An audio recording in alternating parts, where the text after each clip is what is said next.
Today's video, we're looking at the OnePlus 15 6 to 7 months later. I only say that range of 6 to 7 months, just depends on when I publish this video on YouTube. Now, disclaimer as always, no sponsorships are involved in this video.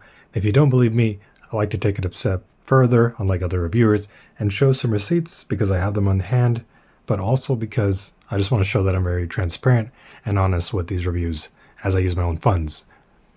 Now, looking at the receipt here, looking at the picture, I'm going to zoom up at the right corner, and you'll see a picture of the OnePlus 15 there with a case. Here's the case, and we'll look at that later, maybe.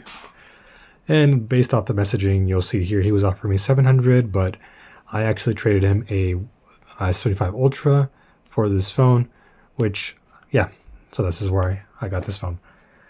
Had some things blurred out just because I don't want to show some information from the seller, but yeah, this is from OfferUp. If you know, you know. If you do buy from secondhand markets, eBay, Facebook, Swappa, OfferUp, always do your rules of following high-rated comments, high-rated reviewers, just so that you make sure you're not ending up buying from someone sketchy. You don't want to risk buying from someone that doesn't have high reviews, as it may be leading you to get a device that could be later blacklisted, meaning you get the phone, it works one day, then maybe days later, a week later, a month later, you can't really know when. The phone stops working, you can't get service, then you're stuck with the brick. So there's always that risk when you buy from a secondhand market. And so it's always important to check high ratings, high reviews. Yeah. Now, with that out of the way, the review. The way I like to do this is, this phone came out in 2025, so I'm going to compare it across the competing other options that lined up this year, right? Not only that, I'm going to focus on just what I like to call the most important categories for a smartphone, that being updates, chipset, battery, camera, long-term usage reliability, lifespan durability, and features. Now, I know I said that just really quickly, but I'll be having a chart in and out the video, so you'll see these pop up as I'm focusing on them. And I only say those categories because, there's so much to review in a phone, right? Design, you can look at the haptics, the vibration, the speakers, just to say a few. And the only reason I say those are because I would say some of them can be subjective, meaning you may not like it and others may do. And that's why I'm not going to rate something like design. Speakers, obviously, there are some that are better, louder, crisper, but I don't necessarily think that's a very important quality in my opinion, although some may care about that. When you're looking at flagships today, for the most part, speakers are all around pretty good. So that's why I'm only focusing on these main categories that I called out, and that's what we're looking at for this review. So with that, let's look at the lineup, and I'm going to be putting this up here. These are the other brands that you had in 2025 from Oppo, Google, Samsung, Vivo, and Xiaomi. Now looking at this next chart here is the release date, and we see that the OnePlus released kind of towards the end of the year, and this is the rest of the lineup that came out this year. Now looking at the screen size, I'm not going to be rating this one either because your preference may vary across people. But the OnePlus is coming at 6.78 screen size. And when we look at these other options, it's not the biggest and it's not the smallest. The Xiaomi is slightly smaller, and this one is at 6.78 again. And what I can say just from holding it in my hand without a case, it's really comfortable. Nowadays you're not going to get something from the mainstream brands that is a small size like what they used to do, but I think this is a pretty good size. And with the slim case, there doesn't add much bulk. Of course, you can get something that's more shockproof, and then it's adding some bulk, but I really like the screen size. And to be honest, with all these lineups, they're pretty great. I've had the Samsung S25 Ultra, and I wouldn't say the 6.9 screen size bothered me at all. So those were the first few things that I wanted to get out of the way. But now let's start ranking some of these categories. And the first one, we're looking at the updates.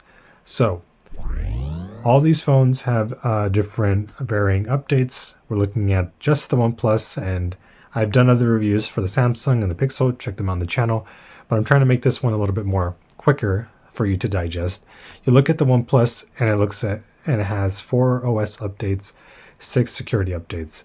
Now, the way that I would rank it amongst the competitors is I would actually rank it in 4th place. And the reason why is I think a lot of reviewers, when we look at updates, we only look at the number and we think big number is better. So it must mean it's better, right? Not necessarily in my opinion.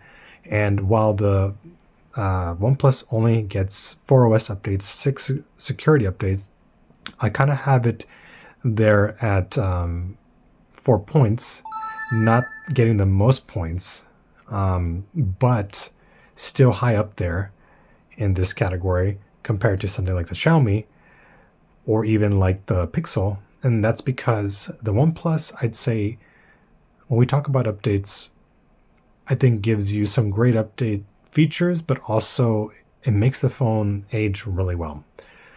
As opposed to the Pixel, even though you're getting 7 years of updates, OS securities, I've found that the Pixel updates aren't as stable and actually leads to a lot of bugs. Not all phones have bugs, but having used OnePlus Open as my daily driver, I feel like they just age well, the OnePlus phones.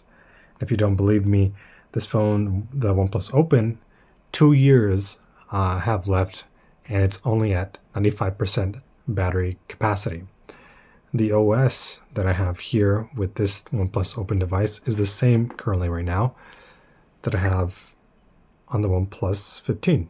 So I'm really familiar with the experience that you get at OnePlus. And although you're not getting as much as maybe a Pixel or a Samsung, I'd still feel more confident in the updates that I get in the OnePlus. It may not have the most innovative features that come with those updates, but I feel like it's doing great in how the battery ages, and it is giving you some unique features. But yeah, that's what I would say with the updates. 4 points goes there. And so now let's look at the chipset. When we look at the chipset, all these lineups have the Snapdragon 8 Elite for the most part. The Tensor has its unique Tensor G5, equivalent to an H Gen 4, 8S Gen 4, and then the OnePlus has the 8 Elite Gen 5. And I wish Snapdragon would have a better naming convention, but that's what we have. And I think this one's a little bit easier to rank, not looking at the points. 6 points goes to the OnePlus. It's the highest point here. And then last, we see that the 1 point goes to the Xiaomi. The reason why I'm ranking it this way is when we talk about chipset, we're obviously talking about performance. Now, a lot of people are going to look at the Pixel, and then we have a lot of fan base that are saying that you don't need so much high chipset for performance.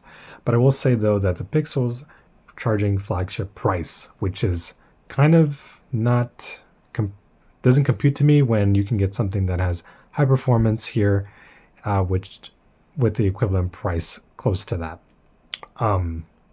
Just got to call it what it is. The OnePlus here is going to have the highest chipset, so that's why you get 6 points there. Funny enough, the Xiaomi has an 8 Elite, but compared with its OS, it's just not that optimized. I call this out in my other 2 reviews too, so anyways, that's why 6 points goes to the OnePlus. Now, when we're looking at the battery, this one's a little bit easier to compute as well, because oftentimes the batteries, the way you would calculate which one's the best is by the high milliamps. And so in this case, the OnePlus, you'll see, has the highest battery, 7,300 milliamps, right? And that's why it gets 6 points. But not only that, OnePlus and its software, Oxygen OS, and the OnePlus Color OS on the Oppo, I mean, it's just a great experience with these phones. I mean, I would think that you could put a high battery in the Xiaomi, like you'll see there. It actually has a higher battery than the Pixel, but its OS does not do it justice. You know, you can have a high battery, but when the software is crummy, that thing is a battery drainer. So what I like about the OnePlus experience, and even the Oppo, is that their software combined with their silicon batteries are just great optimized experience. As you saw when I pulled over my OnePlus 15, if I have to do it again, this phone, OnePlus Open, I meant, 95%. And this phone has 2 years left. That is incredible, because when I look at other phones like the iPhone, I mean, in just under a year, it's already like 89% battery degradation. So these phones age beautiful. 6 points to the OnePlus. And now let's look at the camera. This one's a little bit more subjective. So I actually have here 2 points for the OnePlus 15, meaning it's not in last place. The last place went to Xiaomi with the 1 point, but it is kind of down there. And the only reason why I call that out is because Vivo is truly, I think, the king in camera because it has great pictures and also videos. That DSLR quality is amazing. I will say with Oppo and OnePlus, oftentimes they're highlighted as great cameras. Some will say they're just not up there with the flagship competitors, and others will say they are. And in my opinion, I don't think OnePlus is beating Vivo. I think they do stand up with Pixel and Samsung though. However, I will say there's a little bit of inconsistency, which is why I wouldn't rank it as high, because I think the average consumer would not find that experience as pleasurable compared to the Pixel and Samsung. Pixel, snap and shoot. And honestly, a lot of controversy with this camera, right? There's talks you'll see in other videos talking about the camera sensor downgrade. And what I'll say is, I wouldn't say that would be something that should, deter you from buying this phone. I think the camera's pretty good, actually. Now, if you're pixel peeping, it is actually kind of noticeable. I will say the OnePlus 13 has a little slightly better quality. And to be honest, and when you do a quick search on Google, the sensors on the Open are slightly better than the 15. And where it's most noticeable is when you do night shots photography. So if you have harsh night conditions, the Open does slightly better than the 15. But if it's on daylight, it's really minimal, guys. And to be quite honest, if I were to update my next phone, I would probably go for this just because an Oppo is harder to get. But even with the camera downgrades, I'd be satisfied. A little bummed, but satisfied. So that's why I'm saying 2 points for the OnePlus in this category. And now I'm going to go ahead and segue to some samples for you to look at the camera and the video just so you can see for yourself. And then once you're done seeing that, we'll go back to the video.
Here's what it looks like at 4K 60, front-facing selfie, OnePlus 15. I have the flash on and also HDR enabled. Yeah. And now we are at 1080 60 frames per second, HDR enabled, but with the flash on. This is about 8 p.m. over here. Quality wise, fuzzy, and it doesn't look too crazy. It could be better. This is 4K 60 on the OnePlus 15. I mean, obviously it's gonna look really bad. I'm really trying to test it here in worse conditions. It's about 8 o'clock. Not a lot of light, but I mean, I can still see myself. Now we're dropping it a bit. HDR enabled, 1080 at 60 frames per second. Doesn't look any better here. The 4K actually looks pretty good. And the 1080, yeah, not that great. All right, so now we're indoors, OnePlus 15, 4K, 60 frames per second, HDR enabled. And I mean, it's doing a lot better, obviously, because there's a lot more light. This is what it'll look like, you know, nighttime, indoors. Looks decent. Dropping it down to 1080 60 frames per second, HDR enabled, no flash, front-facing video, and yeah, I mean, I would say with this kind of lighting, nighttime, indoors, just go at the 4K. It looks better. 1080's good, but why not go 4K if you have this kind of lighting? Alrighty, and now we're at 4K 60 frames per second. Colors on the walls are still pretty good. I'm seeing a little more detail on text. Exposure is not having difficulties as I move in the camera. Light seems to be shifting pretty steady, nothing drastic. Colors are still pretty on point. So this is 1080 60 frames per second, HDR enabled, no flash, and right off the bat, I actually really like the color. It's not giving me like a yellowish to the walls. It's pretty on point with the colors of the walls. It almost looks, I wouldn't say as, looks close to pixel kind of color tuning. But again, this is 1080 60. So here we're looking at 8K 30 frames per second. You cannot do HDR enabled. Right off the bat, what I like is the color science. I mean, the walls are still kind of true to tone. I'm noticing the letters on objects is sharpened, so I do like that. Browns are popping way more than what I noticed in 4K or 1080. However, as I shift the phone, there's a bit of jitteriness, a little bit of stall. 8K seems to be a little bit more demanding, and obviously not 60 frames per second, so you don't get that smoothness. So I would use this, you know, rarely. Honestly, I would just stick at 4K 60. All right, and so now we're looking at this next category, long-term usage reliability. This one's pretty much straightforward. You know, can you rely on this phone? You know, a lot of phones are saying here that they're going to give you support up to a certain time, but how is that actually reliable?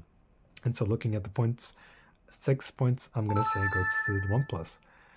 Here in North America, the customers will have to go for OnePlus because it's easier access. If we could get Oppo Global in North America, then I would say 6 points to the Oppo instead. But that's why I would say the king of reliability here is the OnePlus. I mean, yes, these other phones are more popular, like the Pixel and the Samsung, but like I said, the operating system that OnePlus has, Oxygen OS, just ages really great.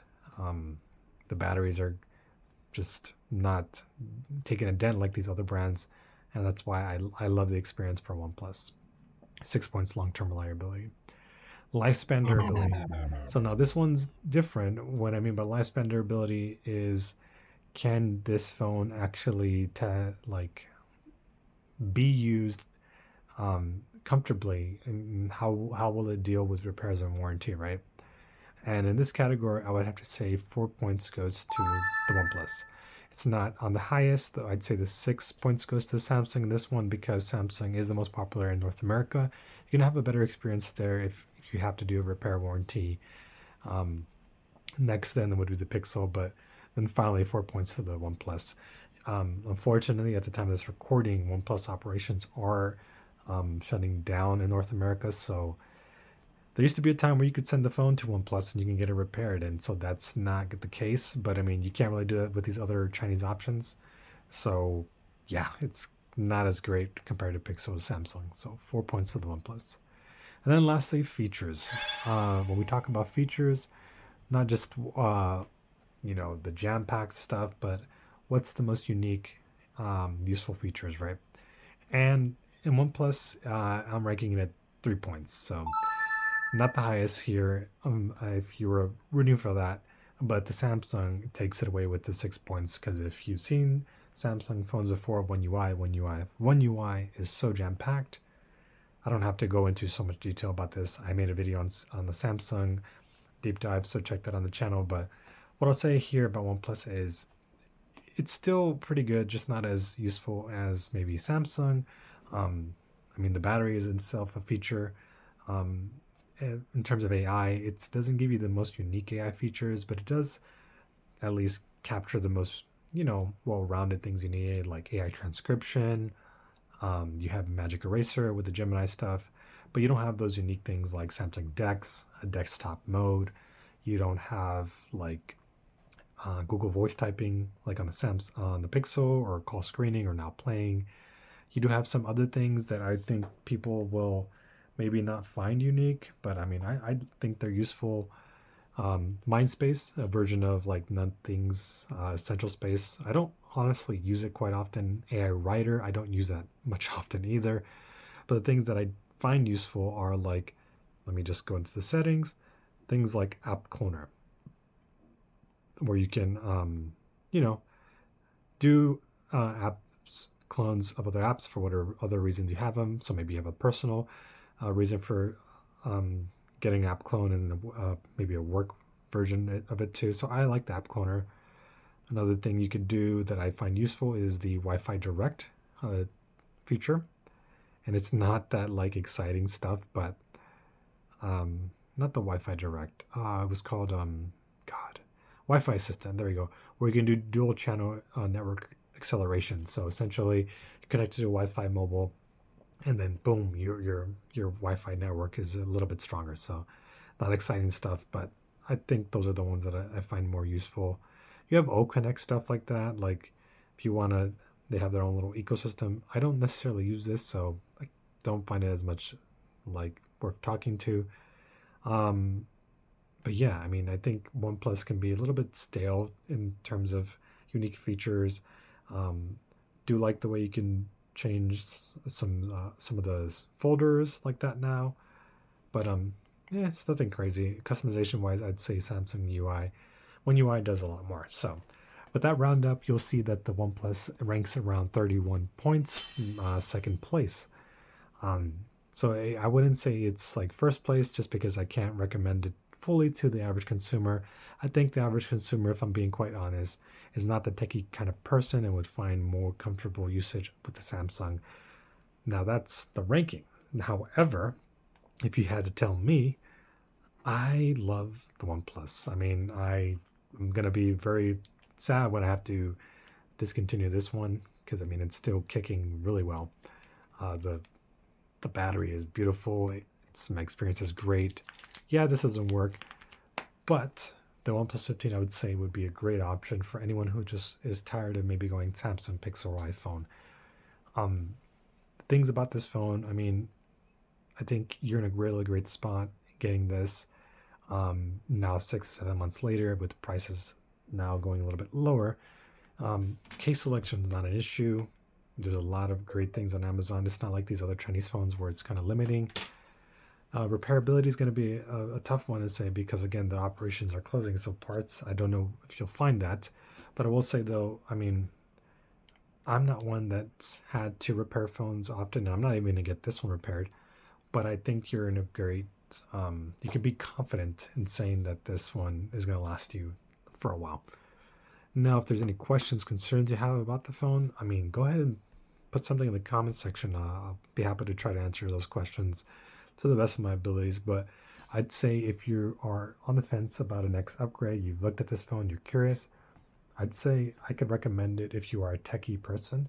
If you're an average consumer, maybe go for a Samsung, but still not a bad option here, actually, guys. Like, this phone ages really well. So if you enjoyed it, like, comment, subscribe, appreciate it. I do get these phones all with my own funds, so it does make it a little hard to get these videos out in the way that I do. But again, I try to make them honest and transparent so that you get a full look at the phone, unlike other reviewers. So hope you enjoyed.